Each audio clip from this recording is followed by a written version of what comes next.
from the WYLN studios in Hazleton, Pennsylvania. WYLN Evening Edition at 5:30 starts right now. Good evening. It's Tuesday, September 22nd, 2015. I'm Ann Gownley. Who will be the next Hazleton City Council person? That's a great question. Council was supposed to appoint someone, but now that name was taken off of the agenda. Councilman Jeff Cassatt, the lone Republican on council, placed the name of Kimberly Attor from Hazleton on the agenda to fill Keith Bass' seat. Bass resigned last month after taking a job out of state. But now Council President Jack Mundy said Attor's name will be coming off the agenda, and that does not sit well with Cassatt. The vacancy of City Council needs to be filled within 30 days, or it goes to the courts and they will assign someone to fill the vacancy, which means we have a total of 2 meetings to discuss and fill the vacancy. Last week when the agenda came out, or was about to come out, there was no name on the agenda. Therefore, I chose to place the name of a Republican, which is familiar with all the members of council, who attends the council meetings, who I feel is qualified because I believe she is up to date on all the items that have been discussed. Now I learn that it is being removed from the agenda, which any council member has the right to place an item on the agenda to be discussed in front of the entire city council. An item cannot be removed from the agenda without a vote unless it does not receive a second to the motion. I believe this is like suppression of the minority in an attempt to dictate what goes on to the city. Cassatt said if the rest of council does not like the name, then they don't have to second the nomination. Cassatt also said that according to the Elections Bureau, the replacement should be a Republican. I had contacted the Bureau of Elections a few weeks ago when I assumed Keith was moving away, and I was informed that a Republican must fill the Republican seat. Now, there's discussion and opinions made that it could be anybody, but I feel that it should be a Republican. The voters put in a Republican, and I feel the seat belongs to a Republican. Obviously, I'm outnumbered 3 Democrats to 1, but I'm going to stand and fight the ground that it should be a Republican. As of now, according to the city clerk's office, the resolution was pulled off the agenda for tonight's meeting, which is scheduled for 6 p.m. Fire crews from Hazleton were called to Juan Pedro's Cantina at Alter and 20th Streets for a fire. When crews arrived on location, they found that a kitchen fryer was on fire. It took crews only a few minutes to get the fire under control. It does not appear to fire officials that the business will be able to open for the rest of the week. Crews from UGI and PPL were on location along with the fire department. No one was injured in this afternoon's fire in Hazleton. A Hazleton man is behind bars tonight on drug charges. 31-year-old Jose Miguel Vasquez has been charged with 1 felony count of manufacture, delivery, or possession with intent to deliver or manufacture a controlled substance. Vasquez was also charged with several misdemeanor counts of possession of a controlled substance and possession of drug paraphernalia. According to police, they responded to the area of South Pine and Noble Streets for a report of a suspicious person. Vasquez was located by police. However, he took off on foot when officers approached. Once apprehended, police found him in possession of 566 packets of heroin, 6 baggies of crack cocaine, various other pills, and drug paraphernalia. Vasquez was arraigned at District Magistrate Joseph Zola's and is behind bars tonight for lack of $50,000 bail.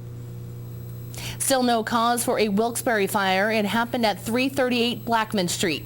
Authorities say it started about 10:40 a.m. Monday and started in the back of the building. The house was vacant. The fire spread to 340 Blackman Street, which is not vacant, though no one was home at the time. Flames also singed the siding at 336 Blackman Street. A fire marshal will be on scene today trying to determine a cause. A McAdoo man who once was charged with harassing former Alaska governor and GOP vice presidential candidate Sarah Palin pleaded guilty to 2 new counts of harassment involving business school employees. 23-year-old Sean Christie entered pleas of 2 counts of harassment, both from incidents in June. He was sentenced to 10 days in prison, but will serve that time concurrently with a federal term he is serving until March for a parole violation. Christie was arrested on the parole violation on June 29th and sentenced to 9 months in prison after being accused of harassment by communication for incidents involving a teacher and an administrator at McCann's School of Business. No parole for Joanne Curley for the 8th time. The Board of Probation and Parole rejected it for the woman who poisoned her husband to death back in 1991. She will serve her maximum sentence until December 12th of next year. She pleaded guilty to third-degree murder in 1996 after a 5-year investigation and was sentenced to 10 to 20 years in prison. She's serving time at Cambridge Springs, a woman's prison near Meadville. Curley poisoned her husband, Robert Curley, by injecting thallium, a rat poison, in his iced tea containers when they lived in the Miners Mill section of Wilkes-Barre. The case got national attention at the time. Attorney General Kathleen Kane has changed her story. Since the beginning of the case against her, she said she did authorize the release of a 2014 transcript of an interview with agent Michael Milato, who was involved in a 2009 grand jury investigation. One of her attorneys, Gerald Shargel, and her former legal aide, Lanny Davis, each said that she admitted to authorizing the transcript's release, though they said it wasn't illegal because the transcript wasn't secret grand jury testimony. Now Kane says Shargel and Davis were incorrect and she never authorized its release. Kane's alleged release of the transcript was a key issue that the disciplinary counsel for the Supreme Court cited in asking the court to suspend Kane's license, which it did yesterday. And Shargel now says he was wrong when he testified to a grand jury that Kane authorized the release. Kane was charged with perjury and several other counts in August for allegedly lying to a grand jury investigating the leak of the transcript to the Philadelphia Daily News. Kane can challenge the temporary suspension and can ask for an expedited hearing. She has not yet said whether she will. The Pope's visit to Philadelphia will cost a lot, but the city won't be on the hook. The World Meeting of Families will reimburse the city for the $12 million it's spending on preparations for Pope Francis's visit.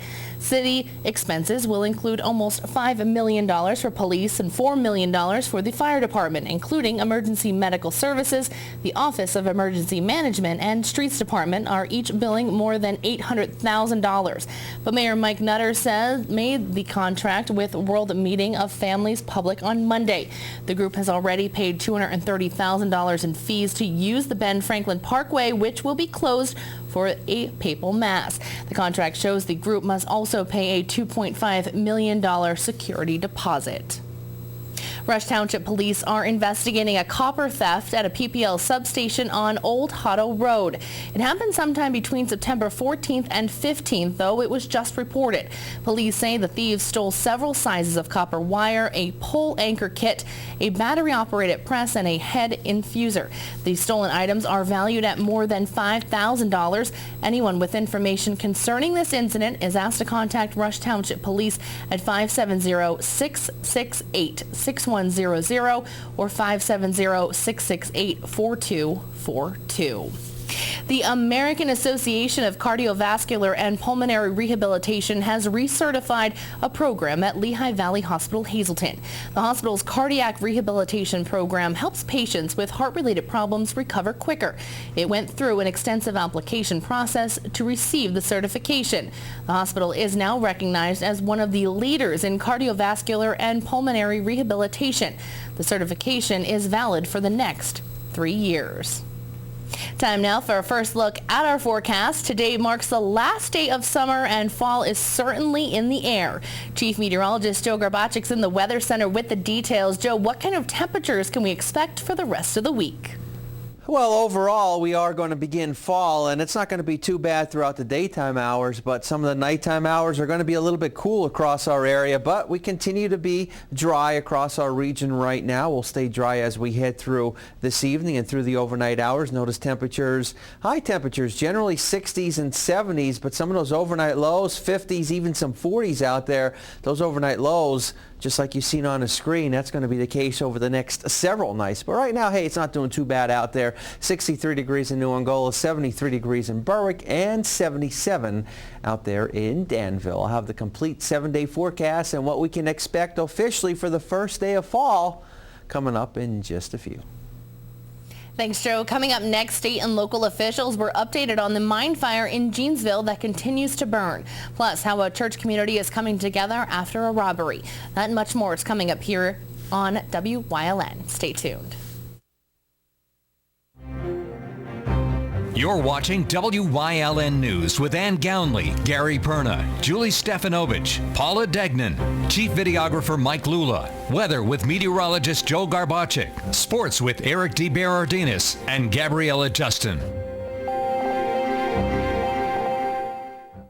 One of the largest fairs on the East Coast, the 160th Bloomsburg Fair, September 26th to October 3rd. Enjoy a full lineup of entertainment and great shows. Cinderella carriage rides daily, agricultural displays, competitive livestock shows, the Big Cat Encounter, and sky rides. The fair barns include over 1,400 animals. Always a wide variety of food vendors.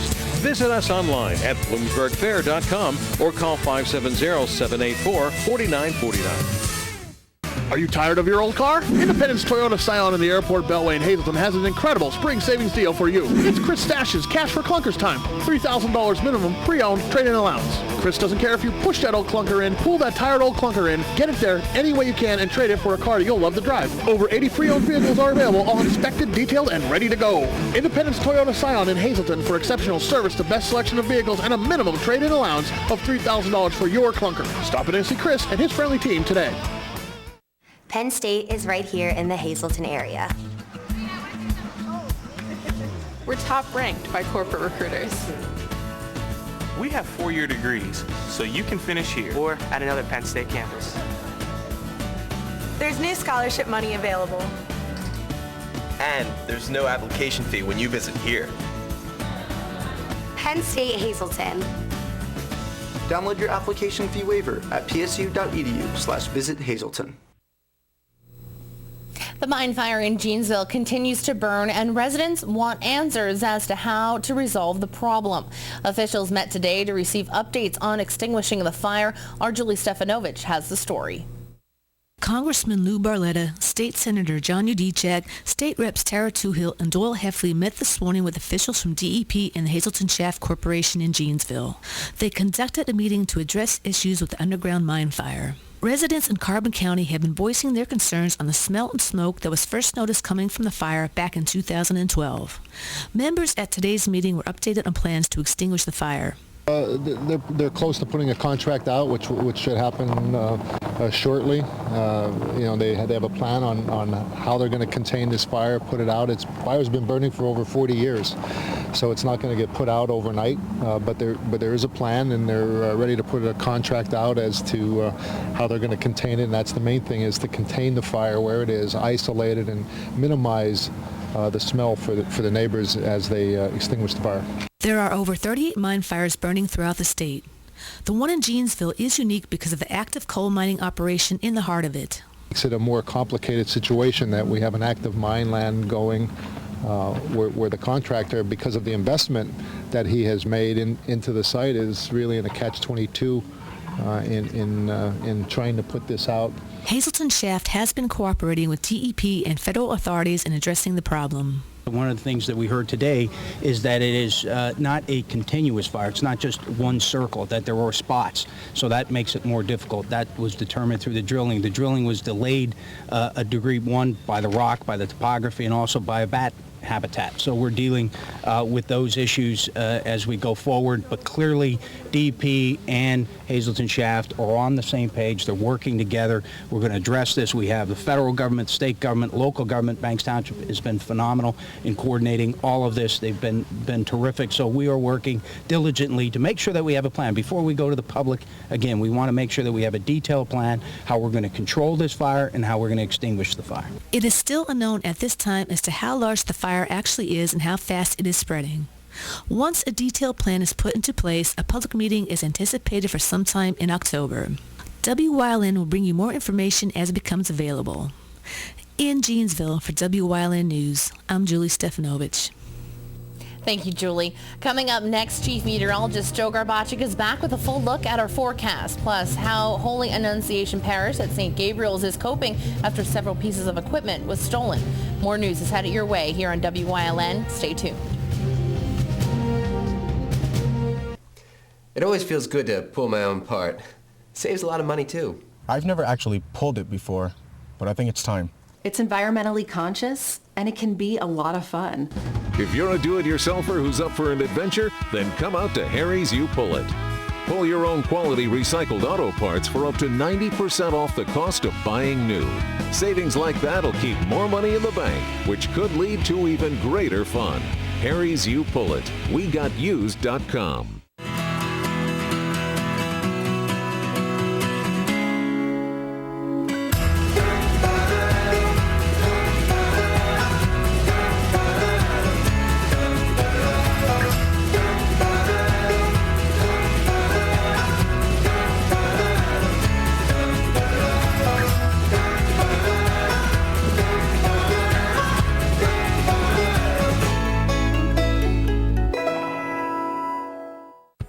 Hey neighbor, check out these great deals at Burger Mazda, Route 93 Hazleton.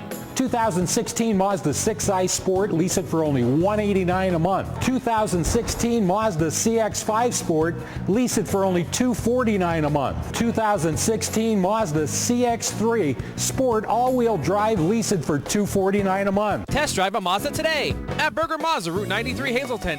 Burger Family Dealerships, drive with experience.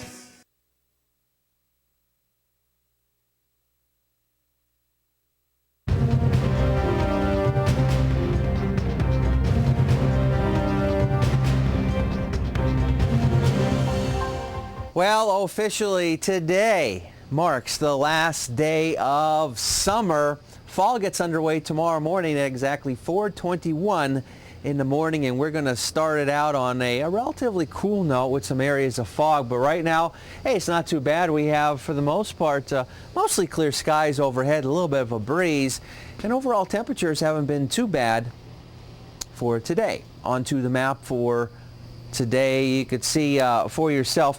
Well, you know what? It's been seasonable today, and there's been just a tad bit of some rain here and there throughout parts of our viewing area, really not amounting to a whole lot.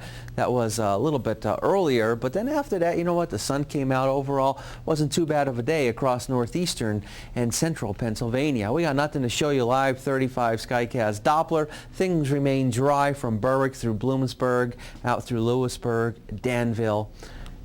All points remaining dry. We're in the 60s. Mid to upper 60s outside our station in Hazleton. Those dew point numbers in the 50s. You walk outside, you don't feel any humidity in the air. In fact, it makes it feel a little bit cooler than what the actual air temperature indicates. 63 now in Mount Pocono, 71 Wilkes-Barre-Scranton International Airport, 68 in State College, 74 in Williamsport, 65 degrees in Johnstown. Lower 70s up in the Wyoming Valley area. A little bit of a breeze, a fairly light breeze, generally under 5 miles per hour. And over the past 6 hours, again, there's been nothing to show you on radar whatsoever. Temperature-wise tonight, we got some upper 40s, lower 50s out there. Tomorrow we got 60s and 70s to deal with for daytime highs.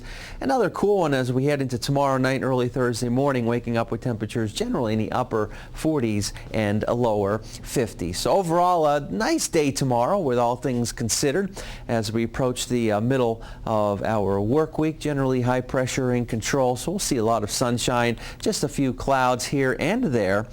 And officially for the first day of fall, hey, it's not looking too bad because temperatures in many areas will be a little bit above where we should be for this time of year. Extended forecast looking like this. I tell you what, if you really want rain or a substantial amount of rain anytime soon, doesn't look like it's going to happen.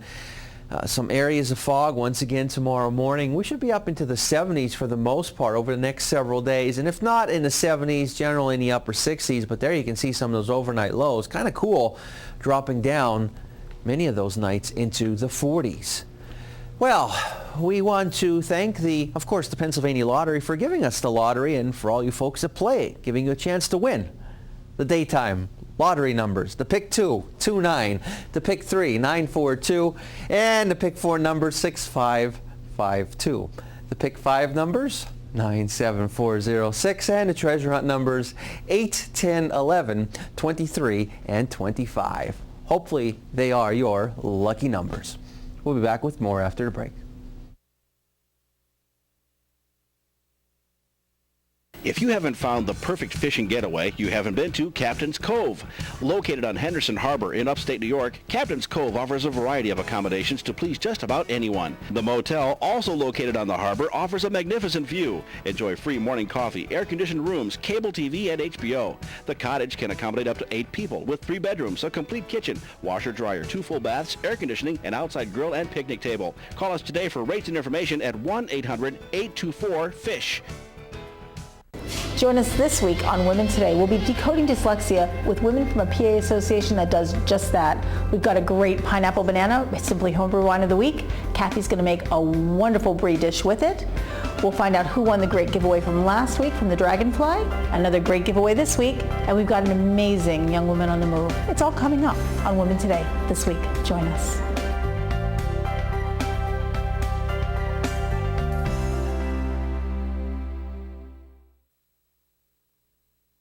Yesterday here on WYLN, we reported about a theft at Holy Annunciation Parish at St. Gabe's Church in Hazleton. Today, our Gary Perna spoke with the pastor from the church about the incident and how the church is dealing with the theft. Friday night, a man from Hazleton was arrested for stealing audio equipment from St. Gabriel's Church in Hazleton. The pastor from the church, Father Gregory Finn, said he and others from the church are glad that 43-year-old Frederick Galade was caught in the act. Was after an evening activity was concluding that people noticed that there was a strange little bobbing dot of light in the church hall, which should have been emptying and completely dark.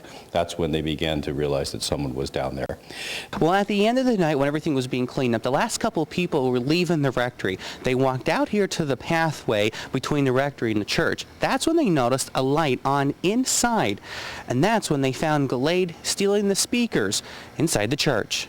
Finn said they also believe that Galade is behind other small thefts at the church. And that's when we began to put several different things together. A man who had been hanging around here, whom we had long suspected of perhaps even dipping into the candle box and perhaps might have been responsible for several small disappearances around the church.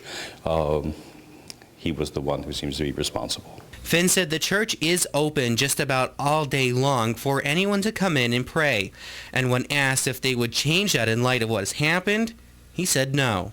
Our church has always tried to stay open, to be a place of peace and prayer, and we're willing to accept the sacrifice that sometimes we're going to be taken advantage of in those situations, which is why we like to keep things open, but we also try to be vigilant. It's sad that he clearly felt that he needed to resort to this level of theft to help him out in some way. Galade is locked up in the county prison after he was arraigned on a list of charges. In Hazleton, for WYLN News, I'm Gary Perna. Thank you, Gary. Coming up next, Eric DeBardinis is in with sports here on WYLN. Stay WYLN is proud to announce a huge technical upgrade to our channels that will bring a better digital picture and expanded coverage area to viewers all over northeastern and central Pennsylvania. In addition to Channel 35.1 in Hazleton, you can watch a crystal clear picture in Berwick and Columbia County on Channel 47.1. And we're proud to announce Pennsylvania's newest TV station, Channel 9.1 in Williamsport, serving Lycoming, Montour, Northumberland, and Union counties. Now more than ever, WYLN is your local network. Sports on WYLN is sponsored in part by Burger Family Dealerships, Harry's U Pullet, Fairway Chevrolet, Penn State Hazleton, Barber Ford, The Wire Guys, Tri-County Business Machines, Weatherwood Nursing, Hazel Park Quality Meats, John Diana Insurance, Mobility by Steven, Service Electric, Hazleton, S.J. Kowalski Plumbing and Heating, Coordinated Health, Grand Central, and Third Base Luncheonette.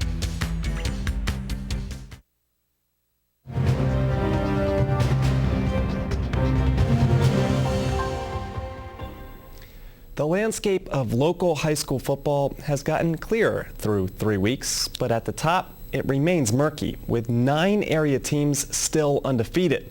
We unveiled the weekly power rankings consisting of schools from the Wyoming Valley Conference and Anthracite League. Myers and Marion just outside of our list. Jim Thorpe is number 7. The Olympians have been beating opponents by an average margin of 29 points per game, and this week will host fellow unbeaten Tri-Valley, who's been winning by 26 a game. Lake Lehman number 6, but number 1 in terms of their ground attack. Through 3 games, Joey Behill and Nick Urey had combined for 737 rushing yards and 10 touchdowns. The Black Knights also with a big test in Week 4 versus 3-0 Old Forge. We can't ignore Williamsport anymore. They're number 5, the Millionaires, with well over 1,000 yards of total offense so far and putting up 42 a night on offense, heading into WYLN's Game of the Week versus Hazleton. Blue Mountain are number 4. A week after a huge win over North Schuylkill, it took the Eagles until the 4th quarter to play well against winless Pottsville, putting up 17 in the final frame for the win. Berwick just keeps plugging away. The Dogs number 3 after shutting out Dallas with a matchup with our number 1 team slated for Friday. Number 2 is Lehighton. They beat North Schuylkill by a bigger margin, so they edge Anthracite League foe Blue Mountain. But the Indians and Eagles meet this week in a matchup that could determine the conference winner. And number 1, again, Wyoming Valley West. The Spartans have been manhandling opponents and aim to deliver Berwick their first loss on Friday. Kayla Jekyll enjoyed a homecoming of sorts when she returned to northeastern Pennsylvania after playing college volleyball at St. Francis. Tonight, a true homecoming. Jekyll, now the head coach of Hazleton Girls Volleyball, returns to Crestwood, where she excelled as a player. I always, wanted to stay where I grew up, and the opportunity came that, Hazleton was hiring a head varsity, girls coach, and jumped at the opportunity, and I just love volleyball. It's in my life all the time, so I want to pass my passion and my knowledge on to younger players. The rebuilding Cougars 1-4 on the season. The Comets 4-0. We'll have highlights tonight on Late Edition Sports. And last night, the Pittsburgh Penguins opened their preseason. So real hockey not too far in the distance. Today, the Baby Penguins added defenseman Evan Wardley a few weeks before the puck drops on the regular season. Wardley signed an AHL contract after spending 4 years in the Western Hockey League and 9 total games at the end of last year with the Wheeling Nailers of the ECHL. Stay tuned. Coming up, Joe Garbachik is in with a final look at the forecast. It's high school football time. Watch WYLN for all the local high school football action as we bring you the event, not just the highlights, like only WYLN can. Watch the Game of the Week right here on WYLN. We're your local network. For the best in local sports, watch WYLN TV 35. The event, not just the highlights. At Whitetail Preserve, they pride themselves with giving their guests 5-star service. They are now open for lunch 6 days a week and offer limited delivery service for lunch to businesses in Cunningham, Valmont, and Humboldt Industrial Park. Call them at 570-384-2314. All right, well, across our area right now, it is dry. It is looking pretty nice. And you know what? Next couple of days looking pretty nice. So officially, we greet fall. Yeah, fall is in the air, and we're going to feel it over the next couple of mornings. 4:21 in the morning. What will you be doing in that time frame? I have no idea, but that's when officially fall begins across our area. They're laughing at me, but I'm used to it. All right, 71 Wilkes-Barre Scranton International Airport, 74 degrees in Williamsport, and this type of weather we're going to see over the next couple of days. So overall, it's looking pretty nice out there and dry. We're really not going to have to deal with any type of rainfall. Of course, we know the Bloomsburg Fair just around the corner. And hey, things looking pretty nice for it, actually, believe it or not. Believe it, because it's going to be nice. I believe everything you say, Joe. I'm glad you do. What will you be doing at 4 whatever in the morning? 4:21. 4:21. Sleeping? Oh no, my. working. Oh. Literally. All right. Well, that's There we all. go. That's all I got. I don't know. I did ask you if that was the official. Maybe I'll start sound to the fall. air horn. Maybe you'll hear an air horn or something at 4:21. Everybody knows. Hey, it's So if you wake up from an air horn, you can blame him. On that note, enjoy the last few hours of summer, and we're officially into fall. 4:21 in the morning. Have a good night, everyone.